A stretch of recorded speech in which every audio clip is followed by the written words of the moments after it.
c'était une excellente question. Et après, nous allons voir en quoi c'était une très mauvaise question. C'était une bonne question. La question posée est la suivante. Par quelle autorité fais-tu ces choses? Et qui t'a donné cette autorité?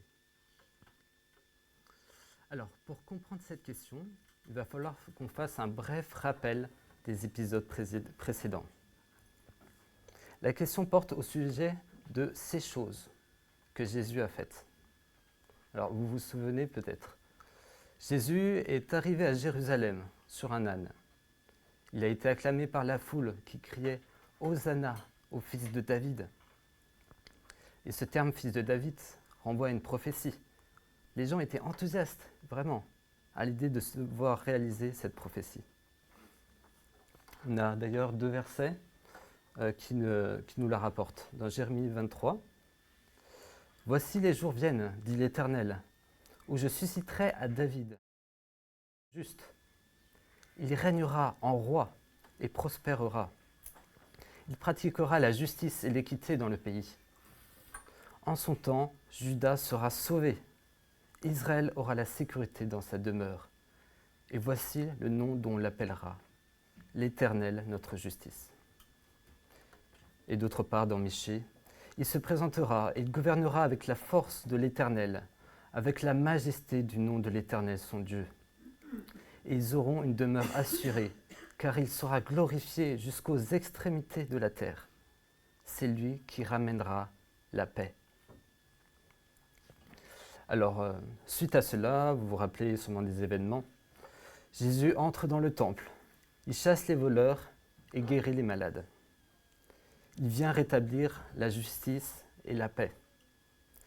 Ces actions, ces miracles, prouvent que la foule a eu raison à son sujet. C'est un prophète de Dieu, peut-être même le Messie. Et c'est dans ce contexte qu'il nous est posé cette question à Jésus. Par quelle autorité fais-tu ces choses? Qui t'a donné cette autorité? Alors, les personnes qui viennent l'interroger, ce sont les principaux sacrificateurs et les anciens. En fait, ces personnes sont des membres de ce qu'on appelle le Sanhédrin. Alors, qu'est-ce que le Sanhédrin? C'est un groupe de personnes qui font partie du tribunal suprême des Juifs. Alors, quel rôle a joué ce tribunal dans cette histoire? Eh bien, en fait, il forme le seul tribunal compétent pour juger un prétendu prophète. La question est donc pertinente. Voire, elle est même de la plus haute importance. En fait, il faut savoir qu'être faux prophète, c'est un métier risqué. Un faux prophète, qu'est-ce qu'il fait? Il tente de pervertir le peuple en faisant croire que ses paroles viennent de l'Éternel. La sentence pour de tels actes était la condamnation à mort. Au contraire, si le peuple n'écoutait pas le message du véritable prophète de l'Éternel, alors il courait à sa perte, comme pour l'exil. Donc la question du Sanhédrin ici est fondamentale. Jésus est-il ce qu'il prétend être? Jésus est-il digne de confiance? Alors, la même question nous est posée à nous aussi aujourd'hui. Quelle considération avons-nous pour Jésus? Cette question est cruciale parce qu'elle détermine notre manière de vivre et notre éternité. Il y a une semaine, au JT de TF1, ils ont parlé d'une escroquerie qui a touché des milliers de personnes. Un appel de votre banque avec le bon numéro de téléphone, mais à l'autre bout du fil, un escroc qui se fait passer pour votre conseiller, dans le but de vous soutirer de l'argent en vous demandant d'effectuer des opérations depuis votre application bancaire. Et ils ont de très bonnes informations, ils semblent bien connaître leur sujet. Alors, vous lui faites confiance, pensant sécuriser votre compte, et en l'espace de quelques minutes, vous pouvez perdre des milliers d'euros. Placer sa confiance dans les mauvaises personnes peut avoir des conséquences très importantes. Et ici, il n'est que question d'argent. Le sujet est plus important là. Il concerne notre vie. Avant d'accepter le message, il faut accepter le messager. Jésus est-il digne de foi? Est-ce que le témoignage qui nous est parvenu au sujet de ces miracles nous font dire qu'il est digne de foi? Est-ce que son enseignement, son amour, son autorité, sa justice nous font dire qu'il est digne de foi? Est-ce que les multiples prophéties de l'Ancien Testament à son sujet le rendent digne de foi? Est-ce que son sacrifice à la croix est la solution suffisante? Est-ce que l'impact qu'il a eu chez nos frères et sœurs ici, présents, le rendent digne de foi? Alors vous êtes peut-être chrétien de longue date, ou vous y intéressant depuis peu, mais ces questions, nous devons tous nous les poser. Il est toujours bon de se rappeler, avant que survienne l'épreuve, des raisons qui font que Jésus est digne de foi. Alors pour cela, le principal ressource, c'est d'abord de se plonger dans la lecture de la Bible, seul ou en étant accompagné. Et d'autre part, j'ai trouvé un livre qui était intéressant sur le sujet, qu'on m'a conseillé, mais je n'ai pas eu l'opportunité encore de le lire. Mais je vous le conseille quand même. C'est, peut-être certains connaissent, Jésus plus qu'un charpentier. J'aurais dû afficher le livre, ça aurait été plus commode. Mais en fait, voilà, c'est une personne qui est sceptique, Josh McDowell, qui pensait que les chrétiens n'avaient pas toutes leurs raisons. Il passait son temps à les ridiculiser et à les insulter. Puis il a décidé de les combattre grâce à ses propres recherches méticuleuses pour réfuter les affirmations de Jésus-Christ. À sa grande surprise, il a découvert que les témoignages suggéraient exactement le contraire. Que Jésus, au lieu de n'être qu'un simple charpentier hébreu ayant vécu au 1er siècle, était véritablement Dieu, comme il l'affirmait lui-même. Et depuis sa apparition, bien plus qu'un charpentier a été vendu à 20 millions d'exemplaires. Alors Jésus, est-il digne de foi? Alors pour ma part, simplement en lisant ce texte, je trouvais des éléments intéressants. Simplement par la manière et l'assurance avec laquelle Jésus répond au Sanhédrin. En fait, ici, Jésus il ne se justifie pas. Il n'en ressent pas le besoin. Il n'est pas préoccupé par le fait de plaire ou non aux hommes, ni par des menaces éventuelles. Mais il veut appeler les hommes à la repentance pour qu'ils aient la vie. Jésus ne fait pas de compromis. Dès lors, pour nous, choisir Jésus, c'est renoncer. Et c'est ce que nous allons voir dans la suite du passage. Et nous allons le relire. La suite. Alors Jésus est donc questionné sur son autorité. Et il choisit de ne pas répondre directement. Au lieu de cela, il leur pose une question qui conditionnera sa réponse. Jésus leur dit, « Je vous adresserai aussi une question. Et si vous me répondez, je vous dirai par quelle autorité je fais ces choses. » Le baptême de Jean, d'où venait-il? Du ciel ou des hommes? Alors, quel est l'intérêt de poser cette question? Quel est le rapport?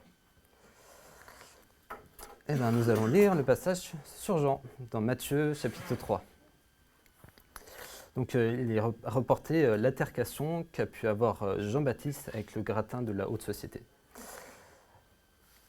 Voyant venir à son baptême beaucoup de pharisiens et de sadducéens, il leur dit, « Race de vipères, qui vous a appris à fuir la colère à venir?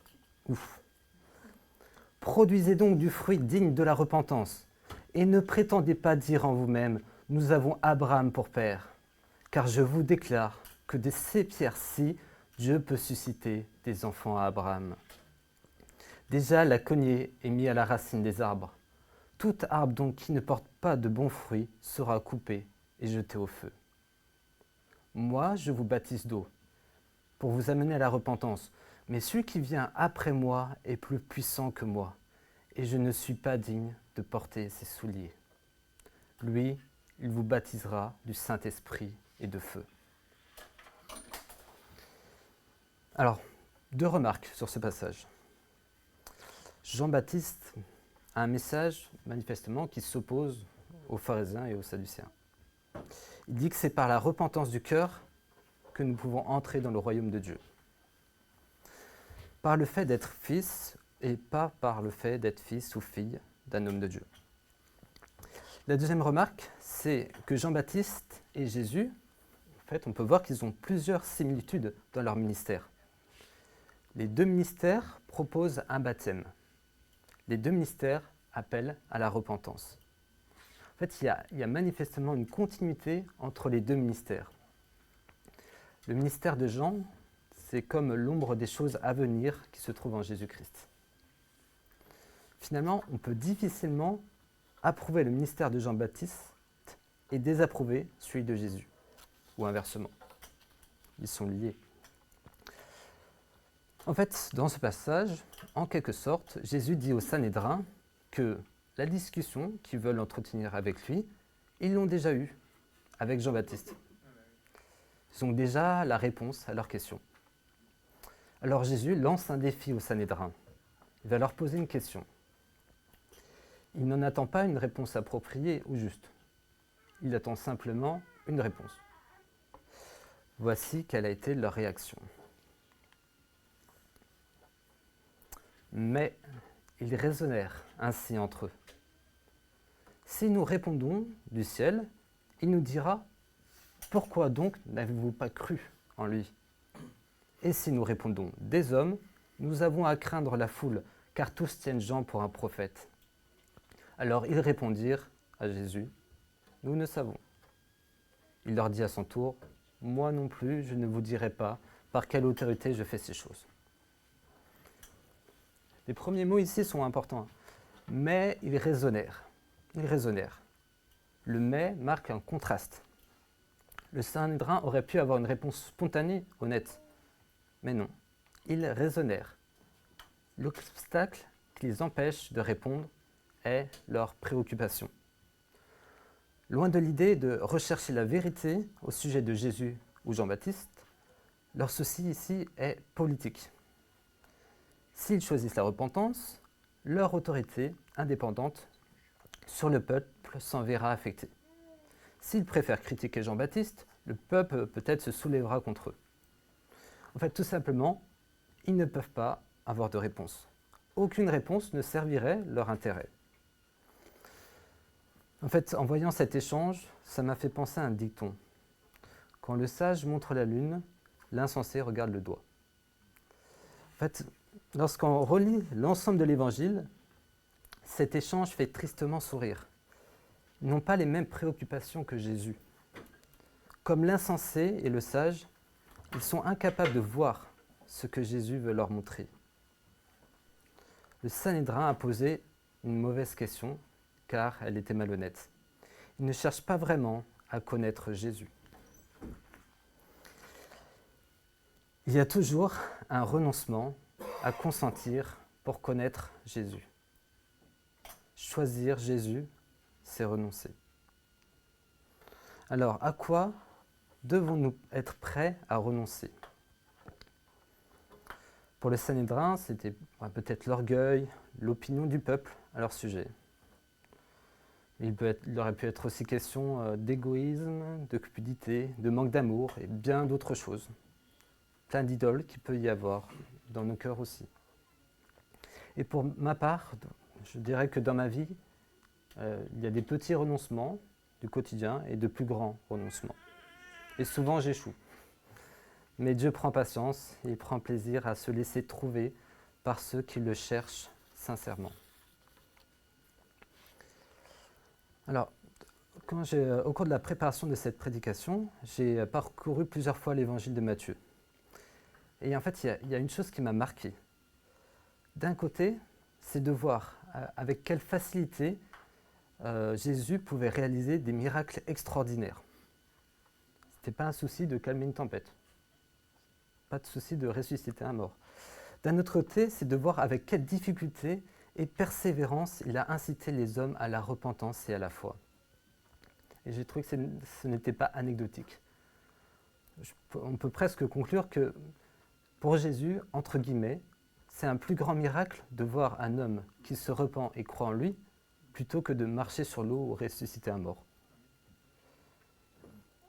Et même les disciples, ils ont tardé à comprendre qui il était vraiment.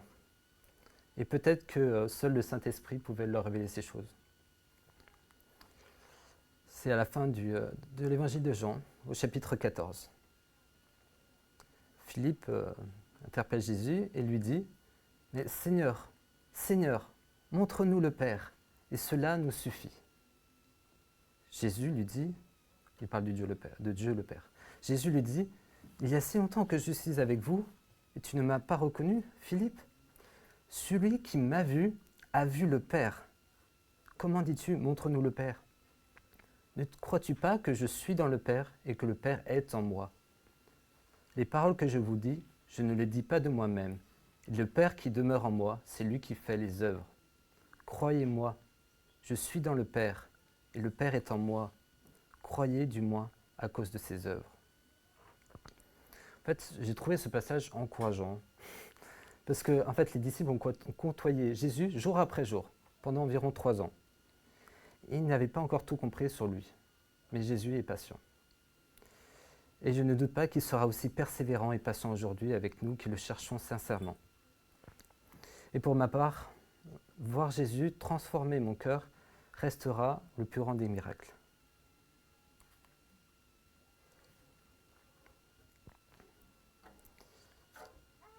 Pour conclure, Dieu se plaît à se révéler à ceux qui le cherchent sincèrement. Je voulais finir par vous communiquer une réflexion personnelle un peu sur cette année. J'ai vécu certaines choses pas faciles cette année et je suis de plus en plus convaincu que Dieu se révèle tout particulièrement à travers l'épreuve. Que chaque épreuve nous apprend à renoncer un petit peu à nous-mêmes pour gagner Christ. J'ai exercé en tant que kinésithérapeute à la Mirandière. C'est un centre de soins palliatifs qui s'occupe des personnes qui sont en fin de vie. Un des patients, désespéré, m'a dit « Comment pourrais-je encore croire en Dieu après ce qui m'est arrivé ?»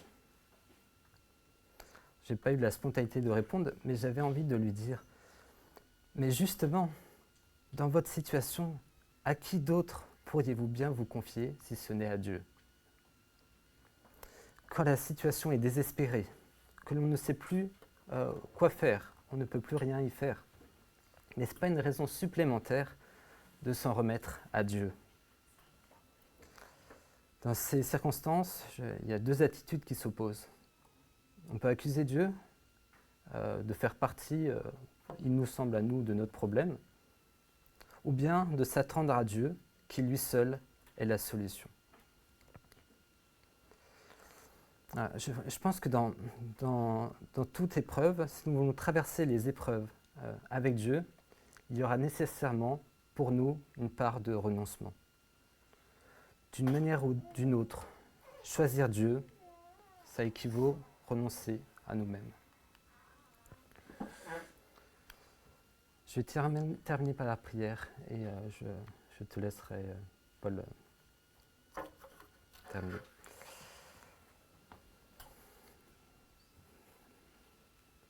Seigneur, nous voulons voir Jésus, nous voulons te voir. On te prie d'attiser cet amour pour toi, de voir en toi notre trésor, quelle que soit l'épreuve, même si elle nous paraît tellement insurmontable. Toi, tu restes là. Tu as vaincu la mort. Et tu désires qu'on puisse vivre avec toi pour l'éternité.